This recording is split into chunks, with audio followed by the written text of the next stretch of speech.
Buenas tardes, nuestros nombres son María Alejandra Prieto, Norma Rodríguez, Jessica Moreno y Mayra Bravo. En este caso vamos a hablar de un estudio cualitativo. El nombre del estudio es A Tale of Childhood Loss, Conditional Acceptance and a Fear of Abandonment, a Qualitative Study Taking a Narrative Approach to Eating Disorders. Entonces, bueno, vamos a empezar con los objetivos de este estudio. Listo, gracias Mayra. Respecto al estudio que nosotras escogimos, habla acerca de los TCA, que son los trastornos de la conducta alimentaria. Estos trastornos son unas enfermedades mentales que son graves, generalmente se relacionan con una conducta alterada respecto a la ingesta alimentaria.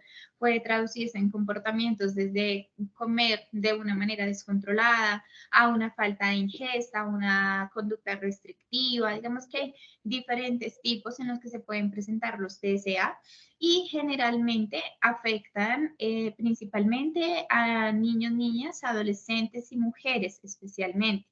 Estos trastornos, entre los más frecuentes, se encuentran la anorexia, la bulimia nerviosa, el trastorno por atracones y el trastorno evitativo o restrictivo de la ingesta alimentaria. Entre todos ellos comparten la alteración en una percepción corporal, comparten una alteración en la forma en la que realizan la ingesta. Entonces, por ejemplo, en el trastorno por atracón, la persona puede llegar a comer demasiado durante un momento y posteriormente hay una sensación de malestar, de culpa y reproche, y esto se nos convierte en un ciclo. Un trastorno evitativo, restrictivo, donde la persona niega todo tipo de comida, se relaciona habitualmente también con anorexia, donde la persona se ve con una imagen corporal, digamos que con una contextura más gruesa de la que posiblemente puede llegar a tener y nunca logra esa delgadez que quisiera tener. Y bueno, a partir de todo esto, el objetivo del estudio consiste en que querían explorar cuáles eran las experiencias en la anorexia nerviosa, la bulimia nerviosa y el trastorno por atracón de las personas que las estaban presentando, y lo que querían ver eran los eventos o esos acontecimientos vitales que funcionaron para su recuperación, dado que habitualmente tienen una baja adherencia al tratamiento y entre el 20 y 40% hay deserción del tratamiento. Entonces querían ver cuáles eran esos aspectos importantes para su recuperación y argumentos que pudieran mejorar la eficacia del tratamiento. Listo. Hablando un poquito del marco teórico, los desórdenes alimenticios, como los decía Alejandra, son una enfermedad muy seria y que puede llegar a tener consecuencias fatales, incluso como la muerte. Sin embargo, los tratamientos ante estos desórdenes alimenticios siguen siendo muy limitados y las tasas de recuperaciones también son muy bajas, hasta pueden llegar a ser menores del 50%. En este caso, pues debido a estos resultados, hay una preocupación y se plantea que debe haber un entendimiento mejor acerca de estos desórdenes para así plantear un tratamiento que pueda ser más eficaz. Las investigaciones han demostrado que es importante tener en cuenta las opiniones de las personas con este trastorno, este desorden, ya que es más probable que si la persona con el desorden tiene una buena relación con el terapeuta, hay un rapport bueno en el cual la persona cree el método y lo que se está planteando como pues la terapia como tal, es más probable que las personas se adhieran al tratamiento y que continúen pues con el proceso. La investigación cualitativa hace una contribución muy importante al entender este tipo de desorden para ver, pues, digamos, las causas que lo mantienen, porque como es un fenómeno tan complejo, es difícil, pues, entenderlo bajo estos regímenes. También se atribuyen varias razones por el contexto social, lo cual hace más difícil, pues, el estudio de estos desórdenes. Gracias a los estudios cualitativos que se han hecho previamente, se han encontrado algunas de las causas principales de este desorden, que puede estar relacionado con la baja autoestima, con la necesidad de sentirse en control, también con traumas, con el perfeccionismo, con la insatisfacción con su cuerpo, como lo decía también Alejandro. También se ha encontrado que Em, como tal, estas conductas pueden ayudar a la persona a sentir que tienen el control durante, digamos, en las situaciones. Y también es la manera con la que afrontan situaciones difíciles o las emociones negativas que pueden estar sintiendo. Los estudios cualitativos que se han hecho hasta este momento investigan más las causas y por qué se mantiene, pero aparte han estudiado el tratamiento y la recuperación. Entonces, en este estudio lo que intentan hacer es tomar ambas partes, tanto las causas y el tratamiento y la recuperación, para tener una mirada más global del desorden.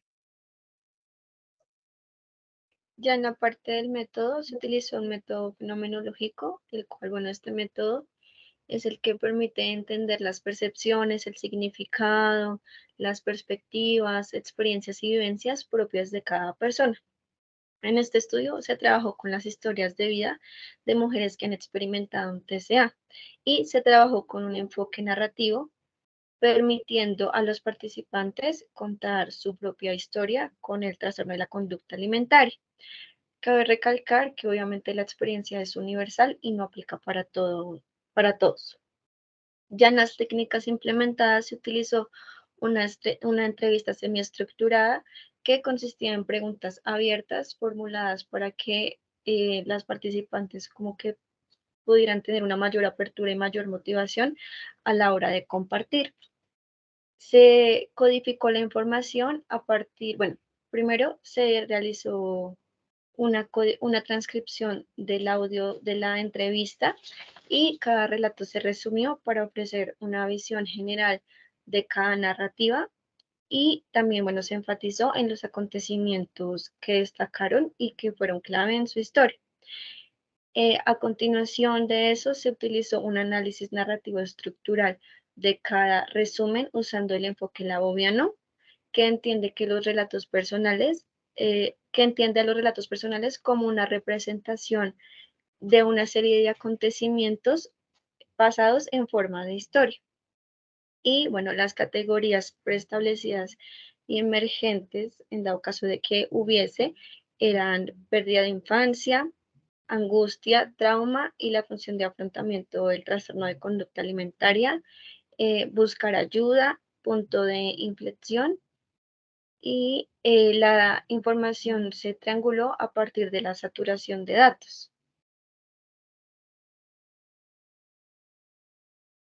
Bueno, y ya frente a los resultados de la investigación, se encontró que frente a las 18 entrevistas realizadas, aunque los relatos sí tenían cosas similares, habían diferencias frente pues al diagnóstico de cada una de ellas. Era evidente en los relatos de las participantes esas experiencias, esas vivencias y aún más en la infancia. Hubo como mucho relato en el que se demostraba como ese arraigo frente a esas situaciones que ellas presentaron o ellas vivenciaron. También se encontró que durante todo ese proceso en el que ellas iniciaron su trastorno, las dificultades con su trastorno de conducta alimentaria, iba evolucionando como una herramienta también de afrontamiento frente a diferentes situaciones que ellas tenían en ese momento de sus vidas.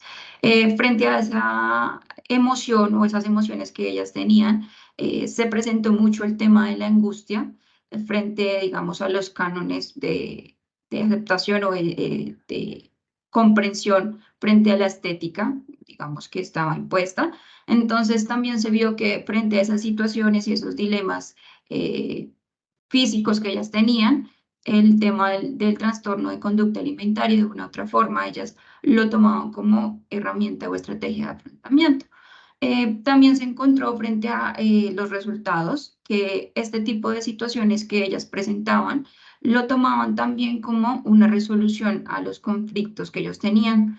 Muchas veces cuando ellas iban como a terapias y todo este tipo de apoyo, no era algo como que fuera constante, muchas veces lo tomaban y lo dejaban, no seguían, no continuaban. Por eso mismo de que lo veían más como algo positivo, algo que necesitaban, como algo que les servía, una herramienta de su día a día, entonces muchas veces como que desertaban de ese proceso. También se encontró que su proceso o el afrontamiento frente a la situación o frente al proceso que llevaban con la conducta alimentaria, muchas veces iba como muy arraigado también con dificultades que tenían en la actualidad con sus familiares. Entonces también entraban en un proceso de aceptación o de compromiso también que afectaba directamente pues a los familiares. También frente pues a las conclusiones o recomendaciones que encontramos frente a este estudio. Primero, que pues la muestra de las mujeres que tuvieron acá este proceso de investigación en las entrevistas tienen como muy expuesto, por decirlo así, en su vida un estándar de belleza. Entonces, frente a eso, se encontró que tienen como muchas limitaciones o mucho tema de manejo emocional que no pueden vivir como de la mejor manera.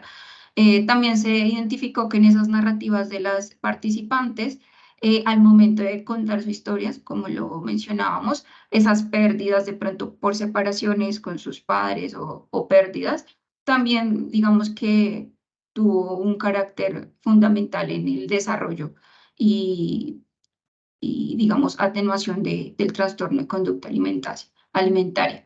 Y bueno, es importante acá, como modo de conclusión o recomendación, priorizar la necesidad de poder ayudar a esta población frente a este tipo de trastornos de conducta alimentaria. Y además de todo esto, que es necesario que se implementen estrategias para todo este tipo de población.